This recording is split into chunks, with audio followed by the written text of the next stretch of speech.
Time for a look at today's top stories. To do that, we're joined by Giles Brandreth and Camilla Tomini. Good morning to both of you. Good Nice to see you both this morning. See you. Lots to get through, but we're going to start with this very sad news about Virginia Giuffre, Yes. Camilla. Prince Andrew, of course, accused of sexually abusing her. We hear that she has died by suicide. Yes. Questions now arising about what the implication that might be regarding Prince Andrew and him returning into public life. Yes. I mean, it's been a tricky few weeks because Virginia Giuffre had claimed to have been in a car accident. She posted that very moving image of her looking very bruised, saying that she was having kidney failure, I think, and that she didn't have long to live. Then this shock news at the weekend announced by her children, a long-standing victim of Jeffrey Epstein, who, of course, was one of the Duke of York's friends. It's worth saying that the Duke of York has always protested his innocence in this and, to be fair, has never been found guilty of any crime. However, he has been found guilty of a huge error of judgment in maintaining a friendship with Epstein after he left prison, don't forget. So he was prosecuted and served time for procuring a minor in the US.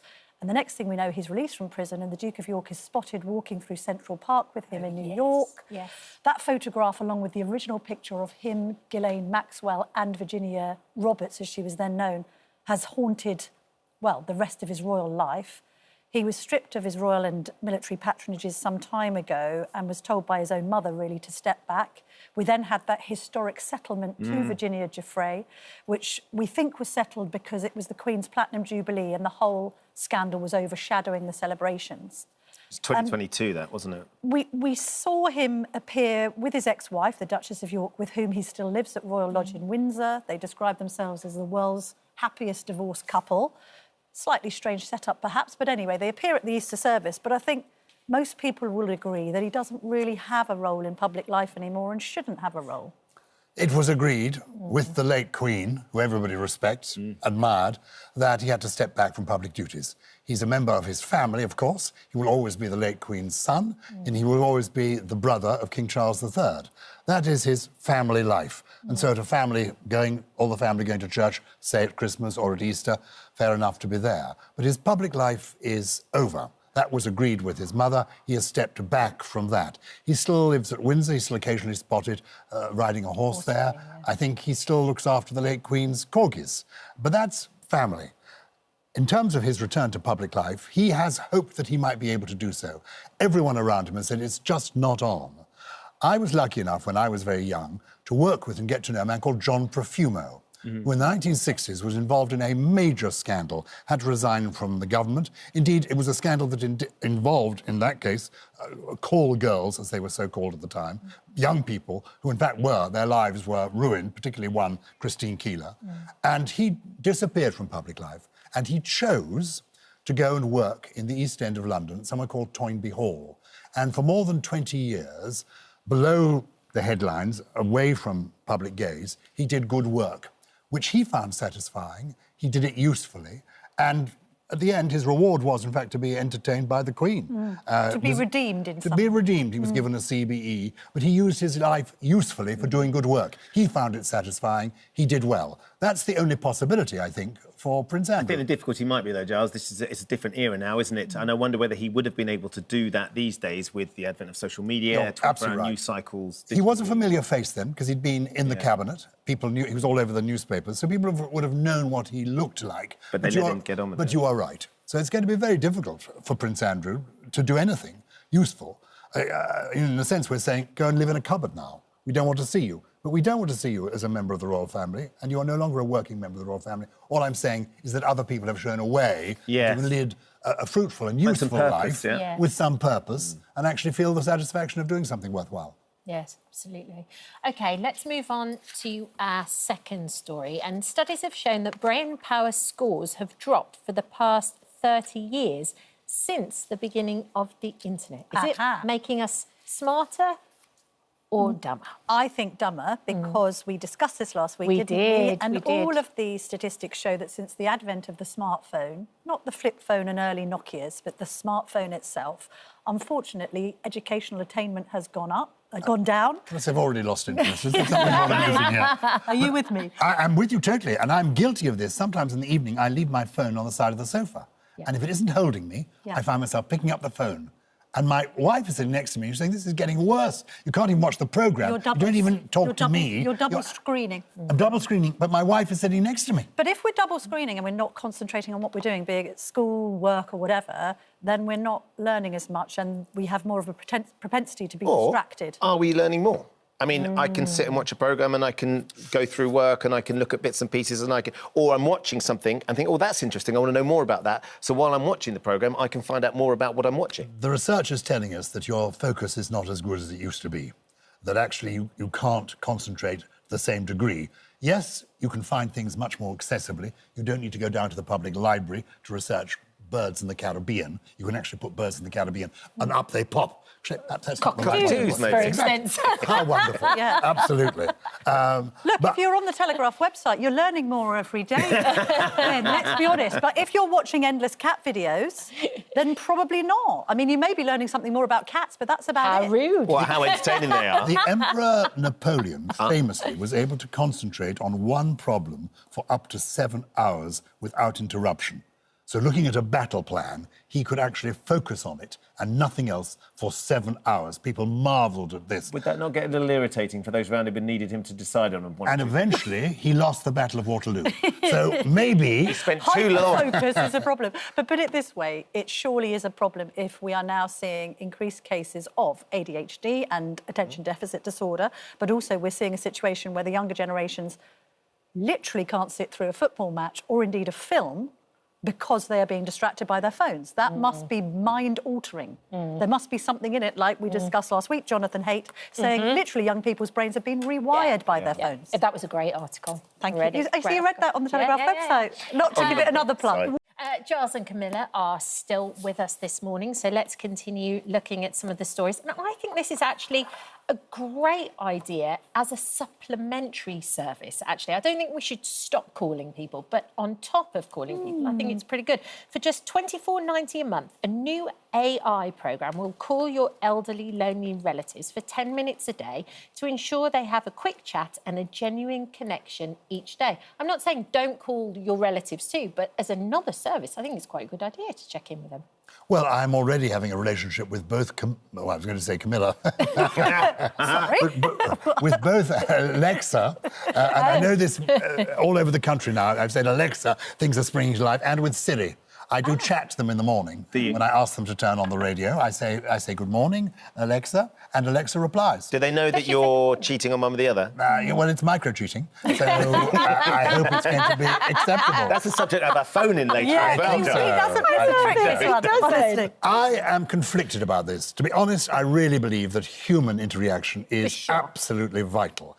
And I know that when my mother, who lived to 96, she really valued the calls we made, and she felt that we should call her because was she a burden if she called us? Yes. So we had to instigate it, and it was a pleasure to do so. And my sisters were much better at it than I am. Yes. So I'm conflicted. That obviously is the best thing.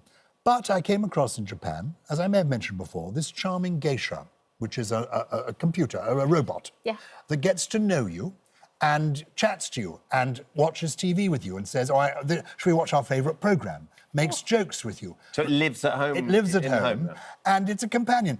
And I thought, wow, it's a machine, except what is a pet? You can't, in a sense, a pet is, you can't really communicate, but you can, and you do. And so this machine, you can... So I'm not totally against it. No. I'm with you. No, it's a French programme. Nicknamed Mary. It will ring you elderly relatives before sending the family a notification letting them know the phone call is taking place.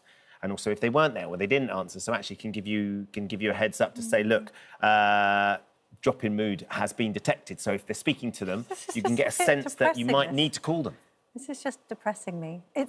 We're trying to use technology to solve problems that have been created by technology because people may be keeping elderly relatives... Hold on, I'm almost with you there, Camilla. WhatsApp's length, you know. Because of the march of technology, it means that we're not seeing as much of each other and we're not physically calling each other because it's easier at times to drop somebody a text or a WhatsApp.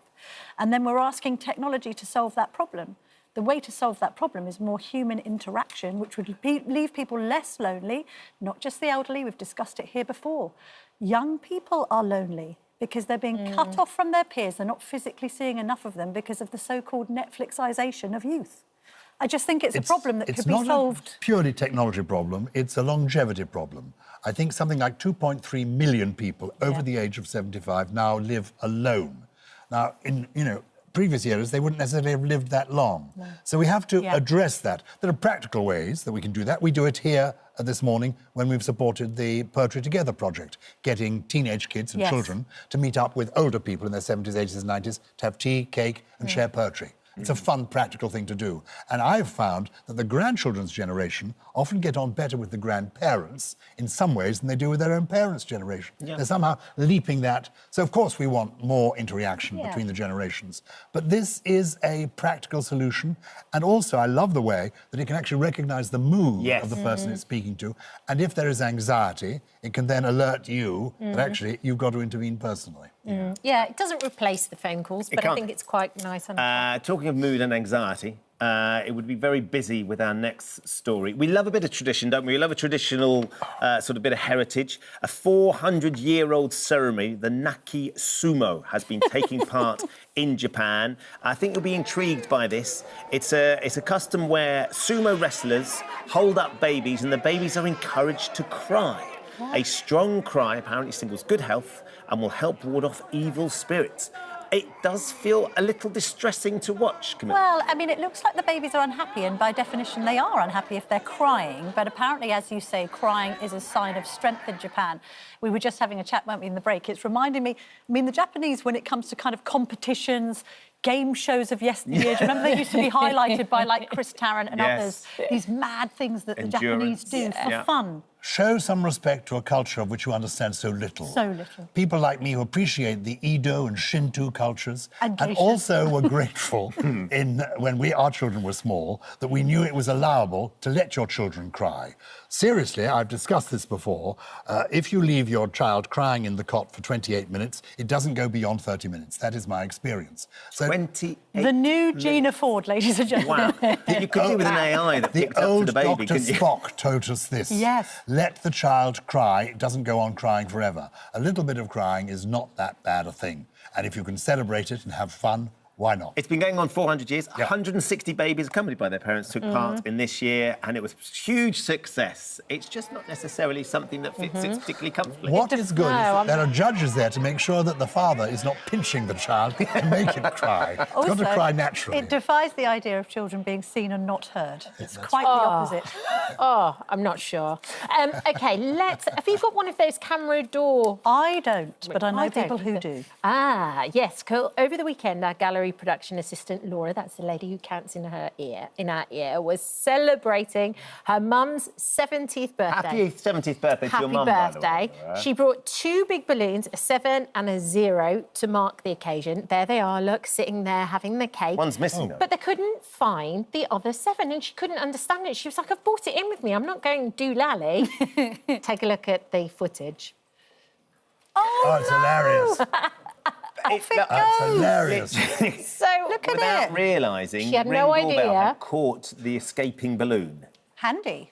And off it had gone. So it got us wondering as to whether some of our viewers maybe have some Ring Doorbell footage that catches fails. A friend of mine, mate. Steve, was playing football with his 2 sons over half-term, with Louis and with Alfie. And the Ring Doorbell caught the moment that I think it is Louis performs it's Alfie, sorry. To be fair, it's a great strike. It's a wonderful It was good, wasn't But it? the thing that's most incriminating is neither boy run to their father for a long time. Emma sent us this one. Her husband slipped on some ice. Take a look at this. Golly. Straight onto the coccyx. Yeah, Also, how really useful that he's painful. illuminated like that. It looks like his landing as well opens the car. Yeah. Opens the car door. Thank goodness he got his safety jacket on. Maxine sent us this one. She also fell out of the front door. Oh, no, that's horrid. Very painful. And then, About us enjoying the pain of others. don't know. It's just slaps. It's like... and then the old days. finally, Fiona was attacked by a terrible wild beast.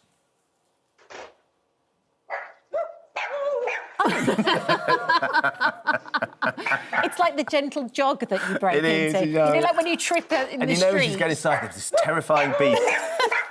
And then I think, Camilla, you had your friend Jason. My friend Jason, so my good friend lives rather hapless husband, Jason, who's got a habit of falling over. He went viral on his wedding day because he fell down the stairs. This is him outside the house. Oh, there it goes. And then there was another one when he was cleaning his car recently. I mean, he really shouldn't be left on his own, should he? No. Poor old Jason. Definitely. But all recorded for prosperity. I was about to say, or at least make sure it's recorded. There are local elections and mayoral elections on Thursday, and I'm just saying to all the candidates, if you ring the doorbell and there's no answer, do not make any remarks about the house, the household, or politics. Just say, hello, so sorry I missed you, and move away. There was that famous Theresa May one, do you remember? Absolutely. Not caught talking. Camilla Giles, thank you so much for joining us. Thank you for visiting our This Morning YouTube channel. We upload tons of new content every single day. So hit the subscribe button, like all the videos, and don't miss out. We'll see you in the morning.